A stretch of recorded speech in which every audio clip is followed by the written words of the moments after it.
Ni upendo wa hali ya juu namna ambavyo mastaa pamoja na celebrities kiujumla wameweza kutokea kwenye shughuli ya Zuchu, na hata hivyo pia tumeweza kushuhudia zawadi pamoja na maneno mazito kutoka kwa watu wazito kweli kweli, akiwemo Mama Khadija Kopa na baadhi ya watu maarufu ambao wametoa ushauri, lakini pia kuweza kuwapa nasaha Diamond Platnumz pamoja na Zuchu katika jambo hili kubwa ambalo limeweza kuwa surprise na kuwashangaza watu wengi. Ni kiasi cha pesa pamoja na zawadi nyingi ambazo Zuchu ameweza kuzipokea. Of course, mimi naweza nikasema kwa mwaka huu 2026 hii shughuli ya Zuchu ya baby shower imeweza kuvunja rekodi kweli kweli. Kwa sababu gani? Kwa sababu kwamba watu pamoja na wadau mbalimbali walioweza kufuatilia kwa kina, inaonyesha kwamba imekusanya jopo la watu wengi maarufu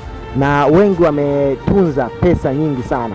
Tukianza na baba mtoto mwenyewe Diamond Platnumz ametunza zaidi ya shilingi milioni 78 za Kitanzania. Hiyo ni takribani dola 30,000 ya Kimarekani, yani 30,000 USDs kwa mke wake mama kijacho Zuchu.